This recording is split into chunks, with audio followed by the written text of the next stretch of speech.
Stuaneok Chikinaki. My registered name is Catherine Verna Rabbit, but everybody knows me as Katie Rabbit Young Pine. A little bit about who I am. I am a Blood Tribe member, first of all, everybody knows that. And I have resided on the reserve most of my life. I grew up in Standoff, and then after I got married to Dallas Young Pine, we've been together for about 16 years. I moved to Bullhorn. I am a graduate from the University of Lethbridge. I acquired my management degree there, and I have been employed as a human resource director for both Blood Tribe Administration and Blood Tribe Department of Health. And I've also held the position of Chief Executive Officer for Treaty 7 Management Corporation. Red Crow Community College was the place I spent most of my working years. Here, I walk the halls upstairs. In fact, you could say, I think even on a couple of occasions, working late, I got visits by the spirits. So it's in addition to drum savings. But this is where I got to meet a lot of our community. I got a lot of experience from their hardships. I heard, because as post-secondary coordinator, I heard what struggles they were going through. And as a counselor in post-secondary with very limited funding, it was a difficult job. We had to turn away a lot of people. But they didn't quit there because I provided them with some alternatives. Maybe you're not going to get funded through post-secondary, there are other sources. So I tried to provide them with that information. I want to talk about governance, education, communication, and economic development.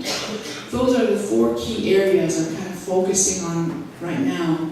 But I do understand we have a lot of issues on the reserve, and we all know what they are. But what are we doing about trying to resolve them?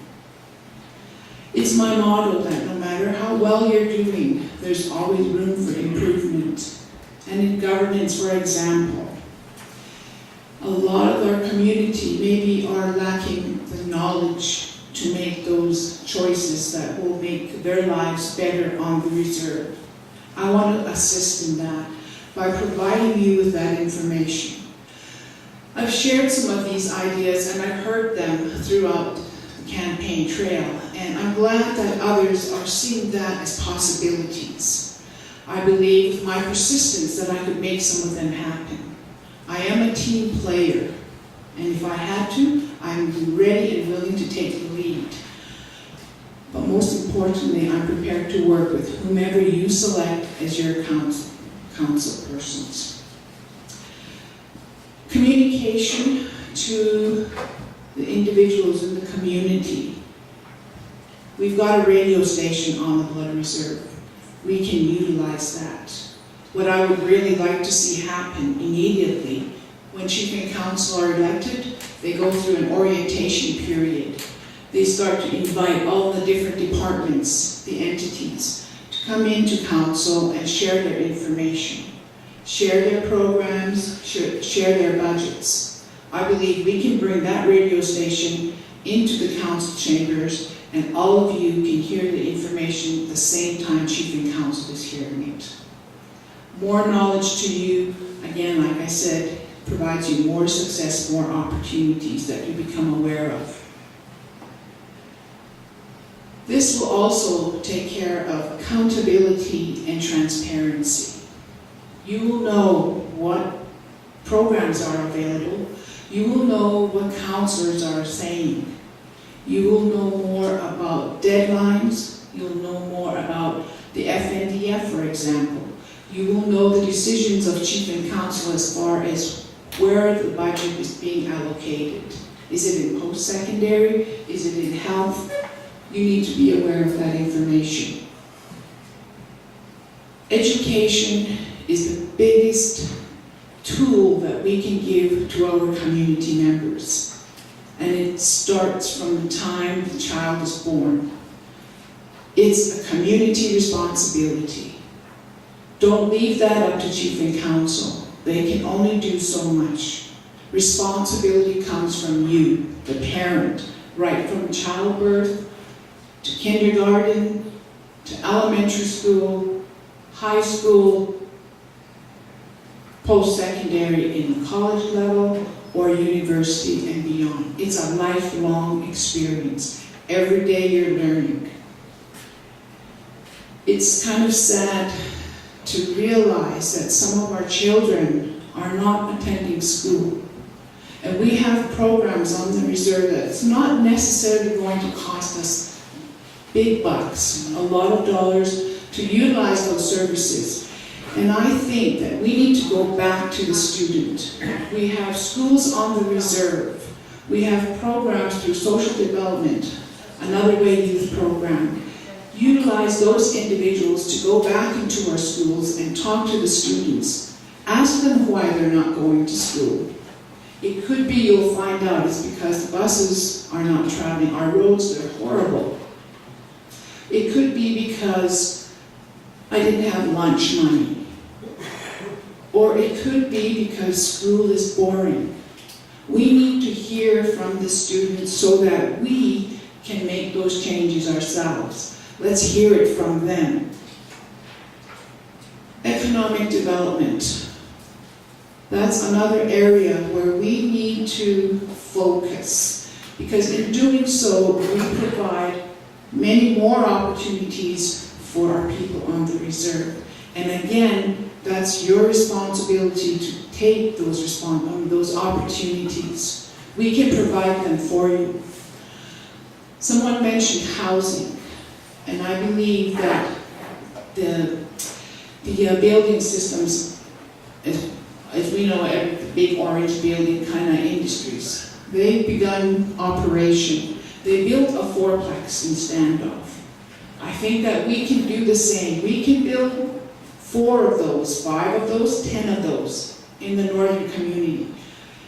Funding for post-secondary is limited. So we could set up a process for our students to live in those duplexes, fourplexes, whatever we want to build, and set up a program so that a little bit of that has to go back to housing to pay those fourplexes off, a majority of that to help them with expenses in school. We can have a daycare out there. We just graduated this past year about 15 level 2 daycare workers. We have a lot of children in our community. They need to be taken care of. Here's an opportunity for creating another daycare service on the Blood Reserve, more employment. There's an opportunity there in that community for a convenience store, a laundromat. There's small business right there. When we talk about small business, I think we need to enhance that program. We need to provide 6 months of training for an individual who is interested in pursuing a small business. Not just fill out an application and you get $4,000 or $5,000. I think if you're sincere and you're committed to that endeavor, then you can provide 6 months of your time to learn all the basics and do well. These past 4 years, I was the Blood Tribe Administration Human Resource Director. In those 4 years, and when I started, I did an evaluation of the program, and I found that there were some issues outstanding. For example, the policy and procedure manual. So what I did was brought all of the community of BTA, I always call it community of BTA, and that's the employees, the directors, all the way down to frontline workers. Brought them together and I said, what would you like to see changed in the policy?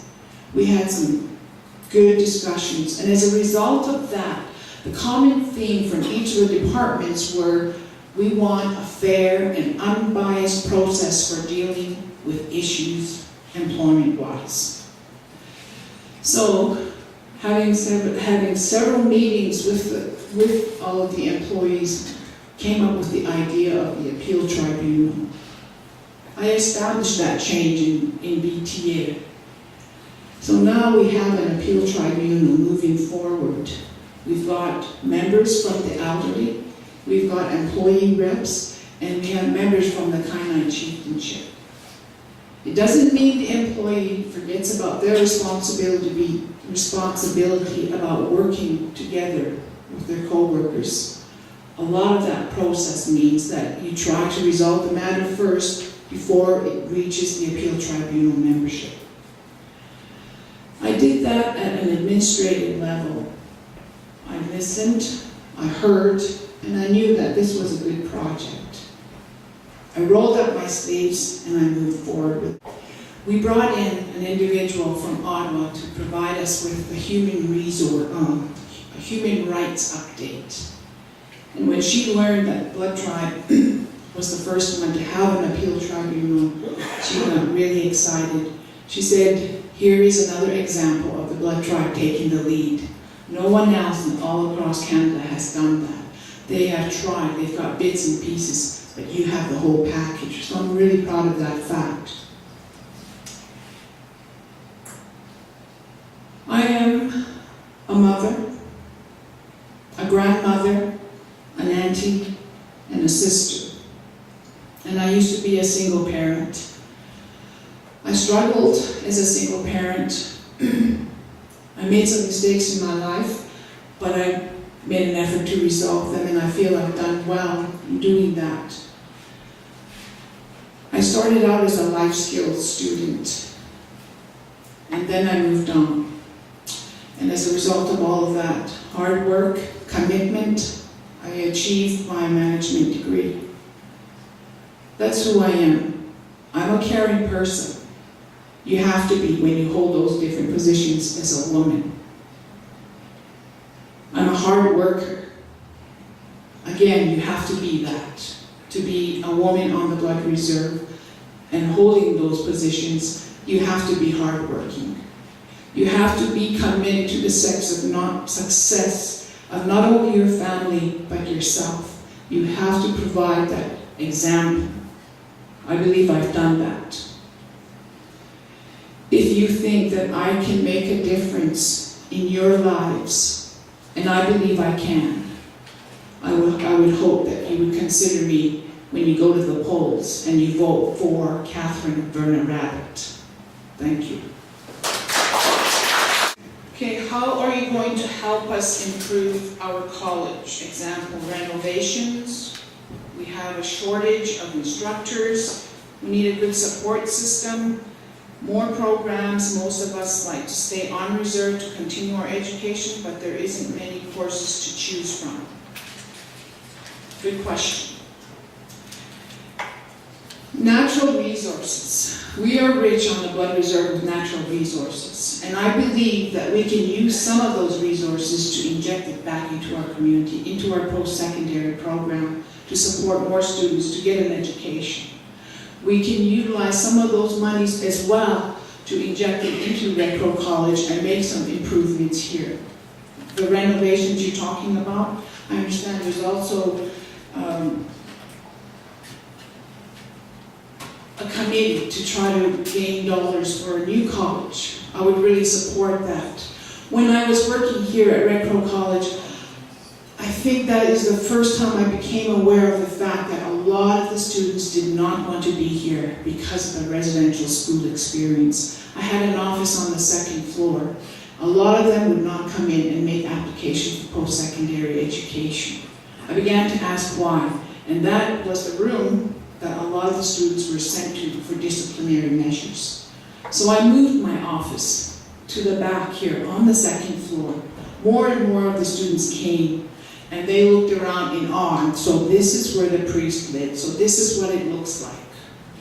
So those kinds of things, I think, put a hindrance on our pursuit, because I believe we all have it in us to want to pursue further education. And I'm glad that we have Red Crow College in our community. We have also Red Crow College off campus. So it's doing its work to try to educate everyone who's interested in pursuing that education. And I believe council can